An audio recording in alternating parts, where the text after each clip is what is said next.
Thus, three elements suddenly existed. That which is here, that which is there, and that which is neither here nor there but which must exist for here and there to exist. It is the nothing which holds the everything. It is the non-space which holds the space. It is the all which holds the parts. Can you understand this? Are you following this? I think I am, actually. Believe it or not, you have used such a clear illustration that I think I'm actually understanding this. I'm going to go further. Now, this nothing which holds the everything is what some people call God. Yet that is not accurate either, for it suggests that there is something God is not, everything that is not nothing.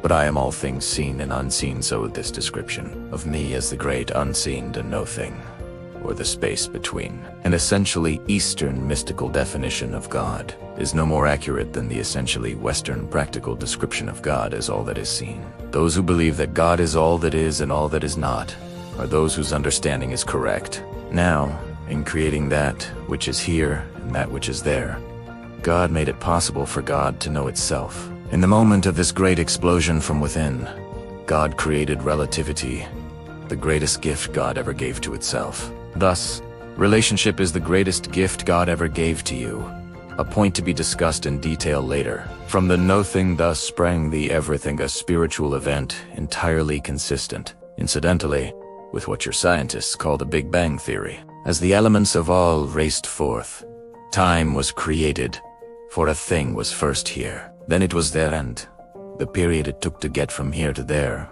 was measurable. Just as the parts of itself which is seen began to define themselves relative to each other, so, too, did the parts which are unseen. God knew that for love to exist, and to know itself as pure, love its exact opposite had to exist as well. So God voluntarily created the great polarity, an absolute opposite of love everything. That love is not what is now called fear.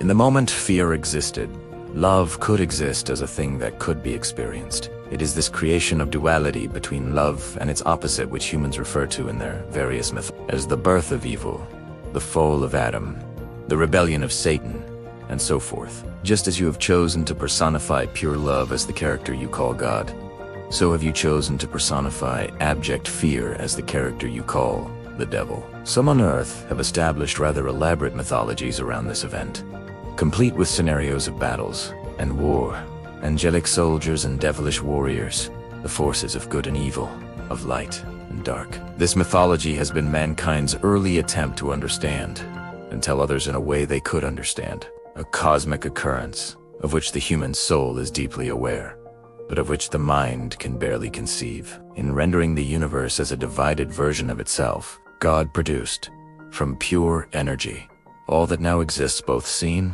and unseen. In other words, not only was the physical universe thus created, but the metaphysical universe as well. The part of God which forms the second half of the AM-NIM equation also exploded into an infinite number of units smaller than the whole.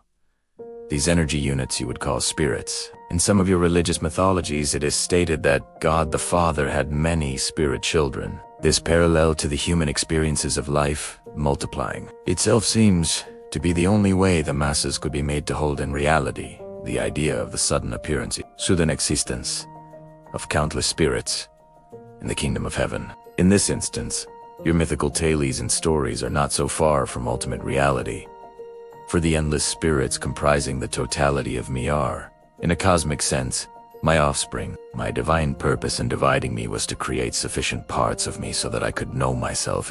There is only one way for the Creator to know itself experientially as the Creator, and that is to create. And so I gave to each of the countless parts of me, to all of my spirit children, the same power to create which I have as the whole. This is what your religions mean when they say that you were created in the image and likeness of God. This doesn't mean, as some have suggested, that our physical bodies look alike, although God can adopt whatever physical form God chooses for a particular purpose. It does mean that our essence is the same. We are composed of the same stuff. We are the same stuff, with all the same properties and abilities, including the ability to create physical reality out of thin air. My purpose in creating you, my spiritual offspring, was for me to know myself as God. I have no way to do that except through you. Thus, it can be said, and has been many times, that my purpose for you is that you should know yourself as me. This seems so amazingly simple, yet it becomes very complex, because there is only one way for you to know yourself as me, and that is for you first to know yourself as not me. Now try to follow this fight to keep up, because this gets very subtle here. Are you ready? I think so. Good. Remember, you've asked for this explanation. You've waited for it 4 years. You've asked for it in layman's terms, not theological doctrines or scientific theories. Yes, I know what I've asked, and having asked, so shall you receive. Now, to keep things simple, I'm going to use your Children of God mythology Calidal as a basis for discussion, because it is a model with which you are familiar, and in many ways it is not that far off. So let's go back to how this process of self-knowing must work. There is one way I could have caused all of my spiritual children to know themselves as parts of me, and that was simply to tell them, Dis primera did. But you see, it was not enough for spirit to simply know itself as God, or part of God, or children of God, or inheritors of the kingdom, or whatever mythology you want to use. As I've already explained, knowing something and experiencing it are two different things. Spirit longed to know itself experientially, just as I did.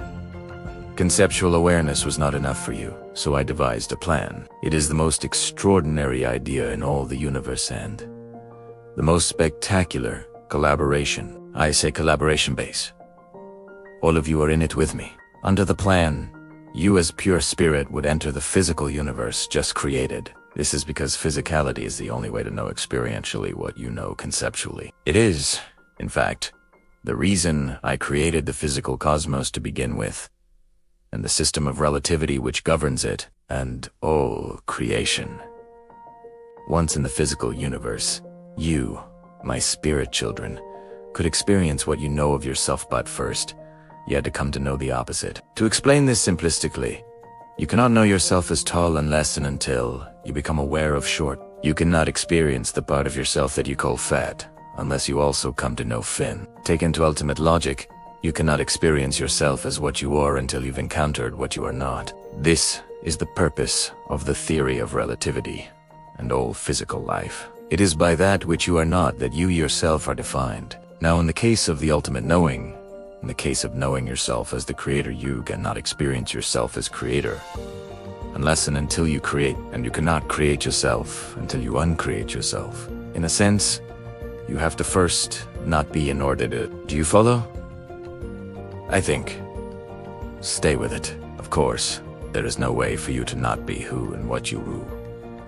Simply are that pure, creative spirit, have been always, and always will be. So, you did the next best thing. You caused yourself to forget who you really are. Upon entering the physical universe, you relinquished your remembrance of yourself. This allows you to choose to be who you are, rather than simply wake up in the castle, so to speak. It is in the act of choosing to be, rather than simply being told that you are, a part of God, that you experience yourself as being at total choice, which is what, by definition, God is. Yet how can you have a choice about something over which there is no choice? You cannot not be my offspring, no matter how hard you try, but you can forget. You are, have always been, and will always be, a divine part of the divine whole. A member of the body. That is why the act of rejoining the whole, of returning to God, is called remembrance. You actually choose to remember who you really are, or to join together with the various parts of you to experience the all of you, which is to say, the all of me. Your job on earth, therefore, is not to learn because you already know, but to remember who you are, and to remember who everyone else is. That is why a big part of your job is to remind others, that is, to remind them, so that they can remember also. All the wonderful spiritual teachers have been doing just that. It is your sole purpose. That is to say, your sole purpose.